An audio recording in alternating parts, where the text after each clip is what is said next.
اللہ کے نبی محمد رسول اللہ صلی اللہ علیہ وسلم کے سامنے حضرت نعمان بن بشیر رضی اللہ تعالیٰ عنہ کا واقعہ پیش آیا تھا. میں بہت ساری چیزوں کو سمیٹ کر کے آخری بات بول رہا ہوں.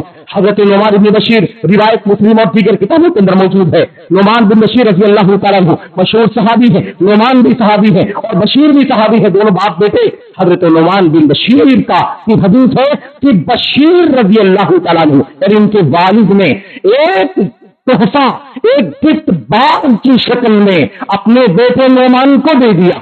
کس کو دے دیا بھائی؟ اپنے بیٹے نعمان کو دے دیا. ایک باغ تحفے میں دے دیا، ہبہ کر دیا، گفٹ کر دیا. یہ بیٹے لے جاؤ، یہ باغ تمہارا ہے، تمہیں گفٹ دے رہا ہوں میں. اب اس کے بعد مسئلہ کیا ہوا؟ بیوی نے کہا، دوسری بیوی کے بچے تھے یہ، اور اس بیوی نے کہا ایسے نہیں مانتی، جب تک آپ یہ جو آپ دے رہے ہیں میرے بچے کو، جب تک آپ اس پر گواہی نبی کریم صلی اللہ علیہ وسلم کی نہیں دلوائیں گے. اللہ کے نبی کو گواہ بنا کر کے آپ کہہ دیجئے یہ باغ میں نے فلاں کو گفٹ کر دیا، تحفہ دے دیا، تو میں مان جاؤں گی. چلے گئے نبی کریم صلی اللہ علیہ وسلم کے پاس اور جا کر کہنے لگے اللہ کے نبی صلی اللہ علیہ وسلم یہ باغ ہے، یہ حدیقہ ہے، یہ باغ ہے، یہ میں نے اپنے فلاں بیٹے کو دے دیا ہے، آپ کو گواہ بنانے کے لیے آیا ہوں. اللہ کے نبی محمد رسول اللہ صلی اللہ علیہ وسلم جو انسانیت میں سب سے زیادہ عدل و انصاف کرنے والے تھے، آپ سے زیادہ عدل و انصاف کرنے والا روئے زمین پر کوئی پیدا نہیں ہوا ہے. اگر کوئی آپ کو غیر منصف سمجھتا ہے، دنیا میں سب سے پہلے یہ کرپشن جو ظلم اگر کسی نے کیا ہے محمد رسول اللہ صلی اللہ علیہ وسلم کی شان میں، تو خارجیوں نے کیا ہے. خارجی نے کیا ہے ظلم. خویکرا تمیمی نے یہ سب سے پہلے ظلم کیا ہے. آپ کے بارے میں کہا اے محمد انصاف سے کام لیجئے، کیونکہ آپ انصاف نہیں کر رہے ہیں. اعدل فإنک لن تعدل، انصاف کیجئے کیونکہ آپ انصاف نہیں کر رہے ہیں. اللہ کے نبی صلی اللہ علیہ وسلم نے فرمایا تھا لقد خبت وخسرت ان لم اكن عادل ومن يعدل اذا لم اكن عادل. اگر میں انصاف نہیں کر رہا ہوں، ظالم تو دنیا میں کون انصاف کرے گا؟ اگر میں انصاف نہیں کر رہا ہوں تیرے کہنے کے مطابق، تو پھر تو بڑے خسارے میں ہے، بڑے گھاٹے میں ہے، تیرا انجام برا ہونے والا ہے. تو یہ بات تو صرف ایک خارجی کہہ سکتا ہے، ایک دنگائی فسادی نفرت کہہ سکتا ہے، ورنہ کوئی نبی کریم صلی اللہ علیہ وسلم کی شان میں ایسی گستاخی کیوں کر سکتا ہے، کیوں کر سوچ سکتا ہے؟ تو حضرت نبی کریم صلی اللہ علیہ وسلم نے فوراً بشیر سے کیا کہا؟ انحلت کل ولدک مثل ما نحلت.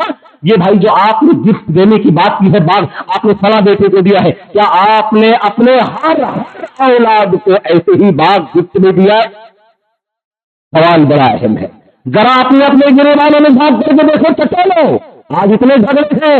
کوئی کہتا ہے فلاں بیٹا زیادہ خیال کرتا، اس نے بیماری میں خدمت کی ہے، اسے میں ایک فلیٹ زیادہ دینا چاہتا ہوں. اللہ اکبر. میرے بھائیو، یہ دنیا کی قربتیں کام نہیں آئیں گی. اللہ کے سامنے کھڑا ہونا ہے، اللہ کے سامنے کھڑا ہونا ہے. کس نے اختیار دیا؟ مال کا رجسٹریشن دنیا میں اگر میرے نام ہے تو میرا مال نہیں ہے، وہ اللہ کا مال ہے. سارے مال اللہ کے ہیں. جب تک زندہ ہے تب تک ہم کو تم کو اللہ نے استعمال کرنے کے لیے دے دیا ہے. یہ سارا مال مرنے کے بعد، سب کے مرنے کے بعد، یہ دینے والے کے مرنے کے بعد، یہ لینے والے کے مرنے کے بعد، سب دنیا فنا ہونے کے بعد مال کس کا ہے؟ مال رب ذوالجلال کا ہے. المال مال اللہ، سارا مال اللہ تبارک و تعالیٰ کا ہے. اس لیے غلط تصرف نہ کرو، اسلامی شریعت کے مطابق زندگی گزارو. آج ظلم کی وجہ سے گھروں میں ٹکڑے ہو رہے ہیں. کیا کیا اللہ کے نبی صلی اللہ علیہ وسلم نے؟ آپ نے پوچھا بھائی سب کو، سارے بیٹے بیٹیوں کو، ساری اولاد کو تم نے ایسے ہی تحفہ دیا ہے؟ انہوں نے کہا اللہ کے نبی ایسا تو نہیں ہے، اسی بیٹے کو دیا ہے اور اس کی ماں وزیر ہے. میں آپ کو گواہی بناؤں. اللہ کے نبی نے فرمایا سب سے پہلا کام واپس لو اس سے، تم نے کیسے دے دیا ایک کو؟ اور اس کے بعد آپ نے فرمایا نمبر 2، آپ نے فرمایا لا اشهد علی جور، میں اس ظلم پر تمہارے ظلم پر میں گواہی نہیں دے سکتا. ظلم کو فیصلہ کر رہا ہے، ظلم کر رہے نہ انصافی کر رہے ہو سارے بیٹوں کے ساتھ، بیٹیوں کے ساتھ، اور آئے مجھے کہتے گواہی دے دے، گواہ بن جاؤ. لا اشهد علی جور، میں ظلم پر گواہی نہیں دے سکتا، گواہ نہیں بن سکتا. اور آپ نے اس کے بعد سارے انسانوں کو، ہم کو، آپ کو، آگے آنے والے قیامت تک کے سارے لوگوں کو آپ نے فرما دیا اتقوا اللہ واعدلوا بین اولادکم. اے لوگوں اللہ سے ڈرو، اپنی اولاد کے درمیان عدل و انصاف سے کام لو. اے لوگوں عدل و انصاف سے کام لو، اللہ سے ڈرو. آج ظلم بہت ہے، کرپشن بہت ہے. وہ نبی کے صحابہ تھے،